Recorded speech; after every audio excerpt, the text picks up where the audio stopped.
अल्लाह अकबर। फिर सहाबा ने क्या किया, सहाबा सच्चे सुच्चे थे। आइए फिर क्या मोहब्बतों का माहौल था। गुफ्तगू समेटते हुए इंशाअल्लाह फिर आगे गुफ्तगू कल बढ़ती है। अल्लाह अकबर। एक मर्तबा मौला मुश्किल कुशा सैयदुस सादात सैयदना अली मुर्तजा करमल्लाहु ताला वजहुल करीम आ रहे हैं। महफिल में आए, पूरा मजमा भर चुका है, पूरी महफिल भर चुकी है। दाएं से सिद्दीक अकबर है, बाएं से फारूक आजम है, सामने उस्मान गनी है, पूरा मजमा खचाखच भरा हुआ है। आखिरी में मौला अली आए। अब हुजूर पूरे मजमे को देख रहे हैं, होता क्या, होता क्या। अली आए, होता क्या है। सबको देखा, सब बैठे रहे। सैयदना सिद्दीक अकबर ने देखा, सिद्दीक अकबर, हाय हाय मेरे नबी का पहला जानशीन। सिद्दीक अकबर ने मौला अली को देखा, खिसक गए और कहने लगे अली यहां तशरीफ लाए। अपनी जगह छोड़ के मौला अली को बिठाया। ये उनकी मोहब्बतें हैं। आज लोग असहाब को गालियां देते, अहलुल बैत के नाम से चिढ़ते, क्या कर रहे हो। सिद्दीक अकबर ने अपनी जगह मौला अली को जगह दी। हुजूर इतना खुश हुए और जो आका ने जुमला फरमाया फजल वाले ही, क्या फरमाया, फजल वाले ही अहले फजल की कद्र जानते हैं। कौन जानता है, फजल वाला, मतलब जौहर की गत जौहरी जाने, सुनार सोने को पहचाने, और भटियारे की क्या औकात सोने को पहचाने।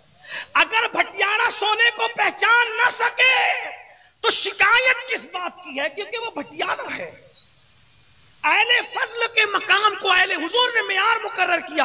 अब पता चला मतलब खानदान नबूवत के लिए दिल में और महफिल में जो जगह बना रहा है, हुजूर उसको सनद दे रहे हैं कि ये कोई ऐरा गैरा नहीं है बल्कि अहले फजल है। इसलिए उस्ताद ज़मन ने भी जिस वक्त ताज़ीम अहले बैत का जिक्र किया तो हदीस के इन्हीं अल्फाज को उर्दू के पैकर में यूं ढाला, बेइजाजत उनके घर जिब्रील भी आते नहीं, कद्र वाले जानते हैं।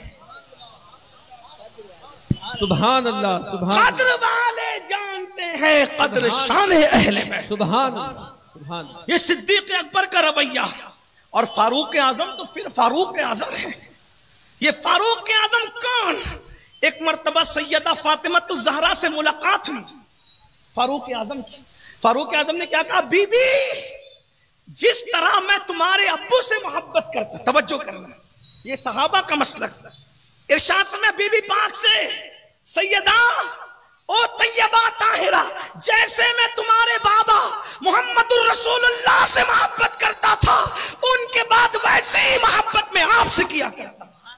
ये फारूक आजम का मसलक है। और उसके बाद मौला अली से क्या मोहब्बत थी।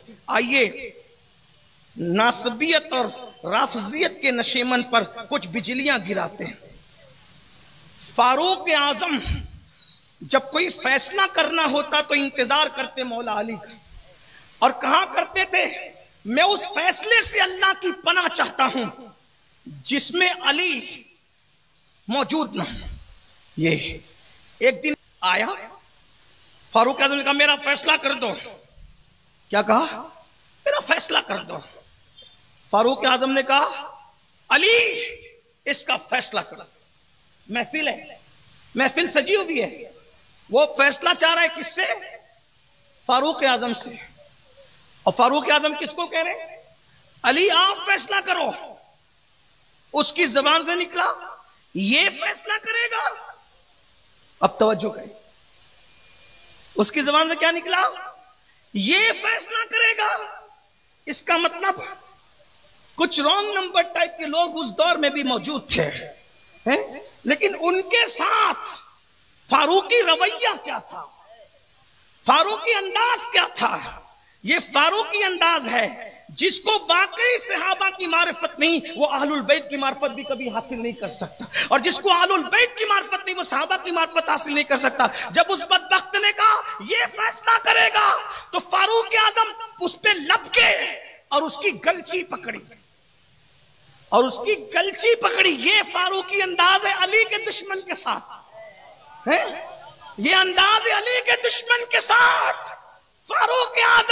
गलची अपने मालेगांव की, वरना मैं भी उर्दू जानता हूं, गिरेबान पकड़ा, वरना मेरे लूम चलाने वाले मजदूर क्या जाने गिरेबान कौन सी चिड़िया का नाम है। इसलिए मैं तो बस इतना जानता हूं कि मेरे गांव के लोगों को समझ में आ जाए तो सबको समझ में आ जाए, मेरे छोटे छोटे इन बच्चों को समझ में आ जाए। इसलिए कि हम रहे न रहे, हो सकता है बचपन की यही दास्तान करबला इनकी सुन्नियत और ईमान के तहफ्फुज के लिए इनको सहारा दें। हम होंगे ना होंगे, लेकिन इंशाअल्लाह ये ईमान और अकीदे की बातें इन लोगों को जरूर महमेज देगी अकीदे और ईमान के तहफ्फुज के लिए। लेकिन सुन लो मालेगांव के लोगों, उस शाकाने सहाबा, उस शाकाने अहले बैत, क्या एक जान एक दिल थे ये लोग। जब किसी ने अली मुर्तजा पे उंगली उठा के कहा ये फैसला करेंगे, तो मेरे मौला फारूक आजम ने उसकी कलची पकड़ के कहा किसके बारे में बक रहा है, ये मौला है, मौला मौला है, मौला।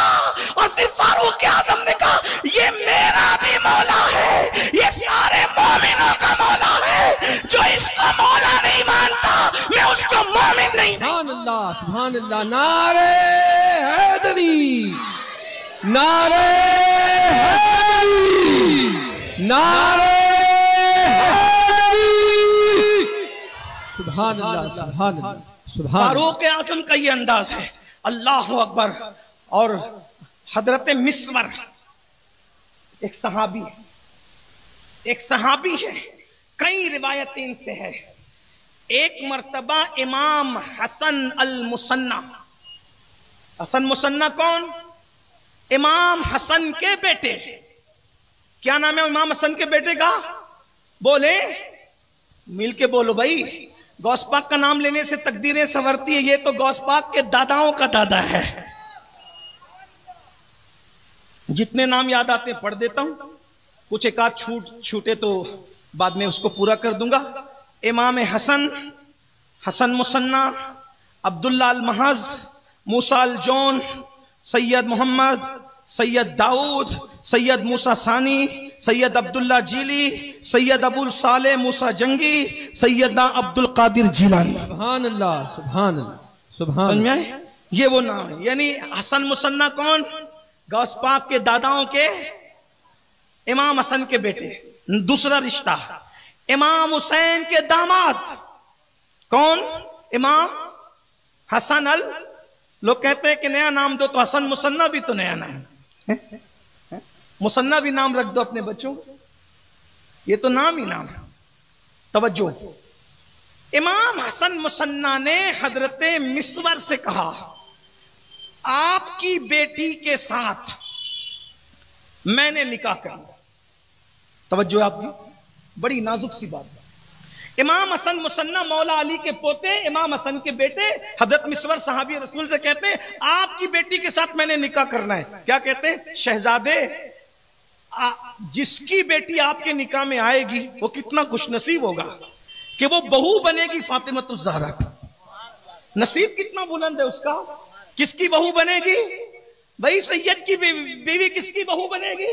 सैयदा फातिमतुज़ ज़हरा की ना, इसलिए कि बेटा सैयदा का है। तो आपको कौन बेटी नहीं देगा?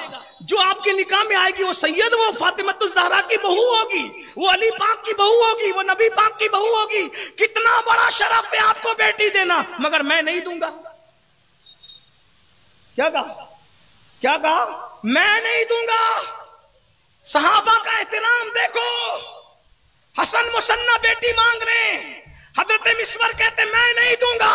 क्यों नहीं देंगे आप? का इसलिए के बेटी दूंगा तो फातिमा की बहू बनेगी, लेकिन मैं दिल दुखाना नहीं चाहता सैयदा का, क्योंकि एक बेटी पहले से फातिमतुज़ ज़हरा की आपके निकाह में मौजूद है। यानी इमाम हुसैन की बेटी सैयदा फातिमा सुगरा आपके निकाह में मौजूद है। तो चूंकि बेटे की बेटी भी तो बेटी होती है, पोती भी तो बेटी होती है, तो क्या फरमाया मिस्वर ने?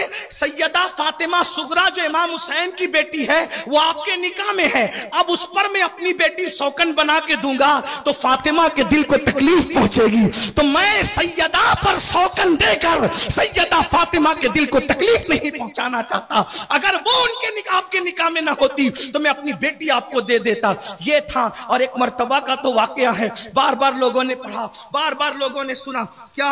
अल्लाह अकबर। एक मर्तबा सैयदना फारूक आजम मिंबर पर बैठे हुए हैं, इमाम हसन आते हैं और कहते हैं, इमाम हुसैन का भी जिक्र है, इमाम हसन आते कहते हैं, अमीरुल मोमिनीन उतरो, मेरे बाबा के मिंबर से उतरो, मेरे बाबा के मिंबर से, और अपने बाबा के मिंबर पे जाओ। सैयदना फारूक आजम रो पड़े, कहने लगे, हुसैन, हसन, हमारे बाबा का तो कोई मिंबर ही नहीं है, सारा मिंबर तो आपके बाबा मोहम्मद रसूलुल्लाह का है, और हमने तो जो इज्जत पाई है वो आपके बाबा मोहम्मद रसूलुल्लाह के सदके में पाई। और एक मकाम पर इमाम, यही फारूक आजम है, इसको इब्ने हजर मक्की अपनी किताब अस्सवाइकुल मुहर्रिका में लिख रहे हैं, क्या मोहब्बत की है। हाय हाय हाय। फारूक आजम एक किसी काम में मसरूफ थे, शहजादा हसन पाक या शहजादा हुसैन पाक मिलने के लिए आए, इजाजत न मिली, जाने लगे, इसलिए कि देखा कि उनका बेटा हजरत अब्दुल्ला खड़े हुए हैं, तो जाने लगे, तो बोला, इधर आओ, इधर आओ, इधर आओ। आए तो कहा, कहाँ जा रहे हो? कहा कि मैंने सोचा अब्दुल्ला इब्ने उमर को इजाजत नहीं मिली तो मुझे क्या इजाजत मिलेगी, इसलिए मैं जा रहा हूं। फारूक आजम ने क्या कहा? क्या कहा? ए नबी के बेटे, इब्ने उमर और है और आप और है, और आपको किसी इजाजत की जरूरत नहीं है। और अब हज़रत फारूक आजम ने जो तारीखी जुमला फरमाया, जिसको इब्ने हजर लिख रहे हैं, फरमाया, खुदा के बाद अगर किसी ने बुजुर्गी पाई है तो वो आप लोगों ने पाई। ये फारूक आजम फरमा रहे हैं। बस यही सहाबा का तरीका था, इसलिए हमें अहलुल बैत और सहाबा दोनों के दामन को पकड़े रहना चाहिए। और फिर बहुत सी बातें, इमाम आजम ने कैसे एहतराम किया, इमाम शाफी ने कैसे एहतराम किया, इमाम मालिक ने कैसे एहतराम किया, इमाम अहमद इब्न हंबल ने कैसे एहतराम किया। इमाम अहमद इब्न हंबल का हाल तो ये था कि छोटा सा बच्चा भी अगर सादात का चलता तो आप कभी उसके आगे नहीं निकले, पूरी जिंदगी कभी उसके आगे नहीं निकले। ये आपका मामला था। इमाम आजम का मामला ये था कि जब तक सादात के घरों तक फल न पहुंचाते, अपने घर में कभी फल न लाते। ये उनका हाल था। और चोरी चुपके, खामोशी से, बादशाह वक्त की चुपके से आप सादात की मदद फरमाते और लोगों से कहते कि जो जैद इब्ने अली की मदद करेगा अल्लाह उसको बद्र ओहद में शिरकत का सवाब अता फरमाए। ये शान है। बस अहलुल बैत से मोहब्बत करो, उनके दिन चल रहे हैं, उनके तरीक पे चलो। अहलुल बैत की मोहब्बत के नाम पे जो सहाबा की तौहीन करते हैं उनसे भी अलहदा रहो, जो सहाबा के नाम पे अहलुल बैत के जिक्र से जी चुराते हैं उनसे भी अलहदा रहो। अपना जो कदीम मसलक है गरीब नवाज का, गौस पाक का, मखदूम सिमना का, वारिस पाक का, शाह बरकतुल्लाह का, इसी तरह से 14वीं सदी में इमाम अहले सुन्नत ने जिसकी तर्जुमानी की है, तेरे गुलामों का नक्शे कदम राह खुदा वो क्या बहक सके जो ये सुराग लेके चले। बस मैं यही चाहता हूं कि सुन्नियों का बच्चा बच्चा अहलुल बैत से मोहब्बत करे। माँ और बहनों से कहता हूं अहले बैत की मोहब्बत अपने बच्चों को सिखाओ। इमाम शाफई ने कहा था कि मेरा जनाजा इमाम जाफर सादिक की बहू और इमाम हसन के खानदान की शहजादी नफीसा मिस्री की गली से लेकर निकलना। अगर उस सैयदा की गली से मेरा जनाजा लेके निकलोगे तो मैं अल्लाह की से उम्मीद करता हूं उसकी चौखट से गुजरने के सदके अल्लाह शाफई की मगफिरत फरमा देगा। ये सादात से या अहलुल बैत से उनकी मोहब्बत थी। जब नफीसा मिस्री से ये मोहब्बत थी, इमाम हुसैन से मोहब्बतों का आलम क्या होगा, इमाम हसन से मोहब्बतों का आलम क्या होगा। ये मोहब्बतें हैं जो आका ने फरमाया कि जो इन पंजतन से मोहब्बत करेगा वो जन्नत में मेरे दर्जे में मेरे साथ रहेगा। इसलिए अपने घर में दास्तान अहले बैत दोहराओ, अपने घर में अहलुल बैत की मोहब्बत का माहौल पैदा करो। ताज़ीम सहाबा के साथ, अजमत सहाबा के साथ, एहतराम सहाबा के साथ, अजमत खुलफाए राशिदीन के साथ, इन अकायद के साथ। जैसे खिलाफत अलग तरतीब है वैसे फजीलत अलग तरतीब है।